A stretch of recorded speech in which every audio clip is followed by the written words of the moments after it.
Ya, saya lanjutkan kembali dua sisi. Saya ke Mas Yudi Kurnia. Mas Yudi, bisa mungkin tadi Bung Nasrullah mengatakan kita yang di sini ini kan nggak tahu fakta-fakta persidangan ya. Nah, mungkin Mas Yudi bisa membeberkan apa mungkin yang menjadi hal yang menguatkan fakta persidangan yang bisa memberikan vonis yang berat untuk terdakwa kalau dari sisi kuasa hukum korban dari Anda. Maaf Mbak, putus-putus Mbak. Bentar. Mas Yudi, mungkin bisa menyampaikan kepada kami fakta hukum persidangan apa saja menurut kuasa hukum yang bisa menjadi basic untuk pemberatan bagi terdakwa untuk mendapatkan vonis seberat mungkin. Ya, yang pertama pelaku ini seorang pengajar. Yang kedua pengasuh, yang diberikan kuasa mengasuh orang tua, mempercayai orang tua itu kan kepada si pelaku. Itu yang dilakukan oleh pengajar atau pengasuh. Dan direncanakan si pelaku ini melakukan perbuatan kejahatan seks ini ke anak-anak ini. Dia udah terencana dengan begitu rapihnya sampai tetangganya aja nggak curiga. Yang kedua, orang korban ini lebih dari satu, Pak. Tadi persidangan itu 13 orang dan melahirkan 9 anak. Kurang apa gitu bukti yang bisa memberatkan itu? Hal-hal apalagi anak-anak sampai ada yang sedang haid dipaksa untuk melayani nafsunya dia. Itu anak-anak tuh sampai nangis, tidak menerima kejadian ini pada saat di tempat dia itu, tempat pelaku itu. Tapi mereka tidak bisa berdaya. Ya jangan anak-anak, istrinya aja kan berdaya, tidak bisa melakukan apa-apa. Padahal istrinya tahu kalau anak-anak itu diperlakukan seperti itu sama suaminya. Apalagi anak-anak gitu ya, yang masih labil, dengan diiming-imingi segala macam, harus taat kepada guru, harus kalau mau nurutin siapa yang mau jadi polwan akan dibantu untuk menjadi polwan. Siapa yang mau cita-citanya apa akan saya bantu, kuliah mau dibiayai. Mau ngebiayai kuliah gimana? Pesantrennya aja orang tua itu ikut membawa bahan-bahan bangunan dari kampung, swadaya masyarakat ikut membantu, tenaganya, bahannya. Dan tahunya pada saat 2020 pada saat membangun yang di Cibiru itu, orang tua murid itu ikut serta membantu tenaganya. Baik. Padahal pada saat itu anaknya sudah digunakan oleh si Heri. Bagaimana nggak sakitnya orang tua? Nah, oke, terima kasih Mas Yudi. Bung Nasir, ini dengan fakta-fakta seperti ini 13 korban, 9 bayi dilahirkan, dieksploitasi. Mengatakan ada keadilan publik, ada keadilan hukum, maka kalau dihadapkan dengan dua keadilan itu, mana yang dipilih oleh hakim? Tentu hakim seharusnya memilih keadilan publik. Ya, idealnya seperti itu. Dan sebenarnya kalau kami melakukan fit and proper test kepada calon-calon hakim agung, dua pertanyaan ini sering kami tanyakan.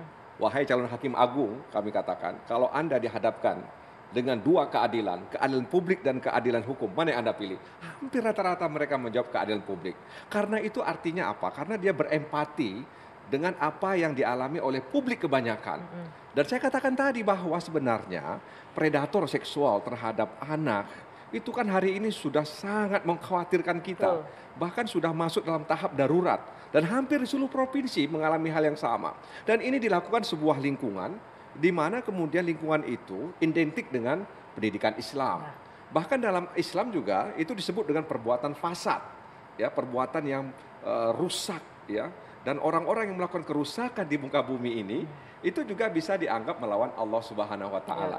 Jadi sebenarnya kalau kita melihat itu, meskipun memang ada orang mengatakan bahwa keadilan itu relatif, ya. Boleh jadi bagi A adil, dia sudah adil putusan itu, bagi B belum tentu. Termasuk vonis ini. Ya, oleh karena itu sebenarnya melihat situasi dan keadaan yang hari ini terjadi, ya seharusnya memang hakim mempertimbangkan keadilan publik.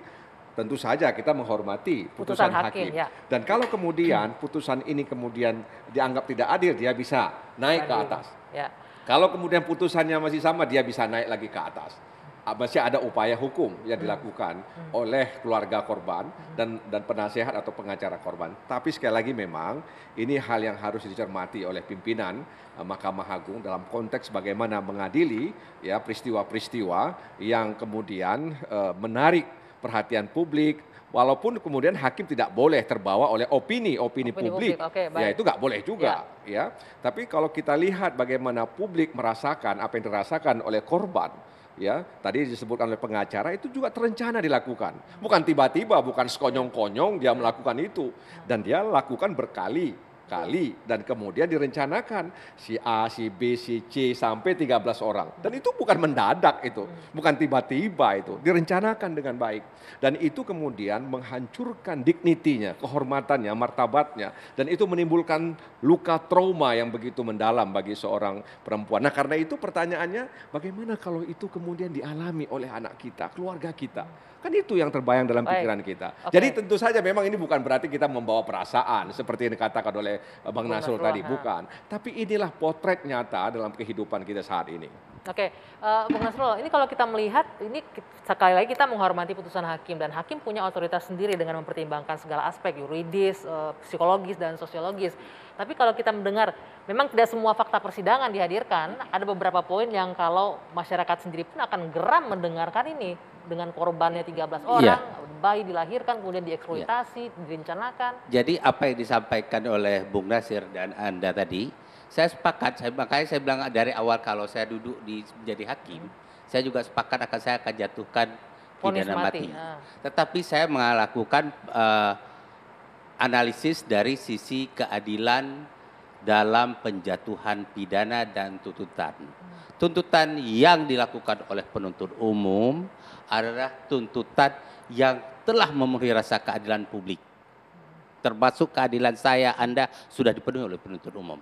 Tapi hakim tidak harus tunduk kepada keadilan yang dituntut oleh publik. Kalau bisa publik mengatakan seharusnya itu orang dipotong-potong sekalian. Tetapi kan tidak boleh, hukum itu ada. Bagaimana proses dijalankan? Ketika hakim menjatuhkan putusan dengan keyakinannya inilah keadilan saya, maka kita pun harus menghormati dengan putusan hakim. Hakim telah beristihad waktu dia mengambil putusan itu. Nah, kemudian ketika ada pihak yang tidak puas, tadi Bung Nasir mungkin sedikit agak keliru ya, ketika ini korban atau pengacara yang harus mengajukan banding atau melakukan perlawanan terhadap putusan itu, tidak seperti itu. Karena di dalam ini ada kelemahan sedikit dalam sistem peradilan pidana yang berlaku di dunia. Dalam sistem peradilan pidana yang berlaku di dunia dan di negara manapun kecuali pidana Islam, ya, sistem pidana Islam, bahwa korban atau keluarga korban tidak terlibat, bukan pihak di dalam perkara pidana. Misalnya ada ketidakpuasan, ini korban tidak puas misalnya, keluarga korban tidak puas. Dia tidak bisa menyatakan banding, itu harus dinyatakan banding oleh jaksa penuntut umum. Jaksa penuntut umumlah yang mewakili kepentingan korban, bukan juga pengacara Pak Yudi tadi, korban. Nah, kecuali dalam sistem peradilan pidana Islam. Dalam peradilan pidana Islam itu korban atau keluarga korban diajak komunikasi, ditanyakan apakah Anda memaafkan. Nah, itu akan menentukan berat ringannya pidana. Nah, sekali lagi saya ingin katakan bahwa apa yang dikatakan rekan saya tadi, Bung Nasir, bahwa dalam fit and proper test yang kami ajukan kepada Hakim Agung, kalau ada benturan atau dibenturkan keadilan hukum dengan keadilan publik, saya yakin semua calon Hakim Agung yang ingin lulus pasti bilang sana. Tetapi dalam ilmu hukum pidana, calon hakim agung itu tidak lulus dia. Karena apa? Keadilan hukum yang harus ditegakkan. Kalau kita yang menguji dari sisi ilmu hukum pidana, ya. Cuman karena fit and proper test itu diuji dengan bahasa, dengan pihak-pihak yang lebih berbicara kepentingan publik, maka dia harus menjawab sesuai dengan kebutuhan lulusnya itu. Terima kasih. Itu kan, jadi menurut saya ketika dua pertanyaan itu diajukan, yang menjawab kan biasa nurani, ya, nurani yang menjawab itu sebenarnya, dan itu adalah potret seperti saya katakan tadi. Jadi bukan karena mereka mau lulus juga, Bang Nasrullah. Ya, tapi karena memang itulah nurani sebenarnya. Ketika walaupun ketika dia kemudian menjadi hakim agung, dia dihadapkan ya dengan persoalan-persoalan hukum. Oke, saya Seperti mengajukan saat ini. pertanyaan ke Bung Nasir Jamil. Kalau ada yang menguji calon hakim agung itu, Anda tanyakan ketika ada dihadapkan kepada Anda keadilan hukum dengan keadilan publik, mana yang Anda utamakan? Kalau dia bilang keadilan hukum yang saya utamakan, Anda luluskan nggak dia?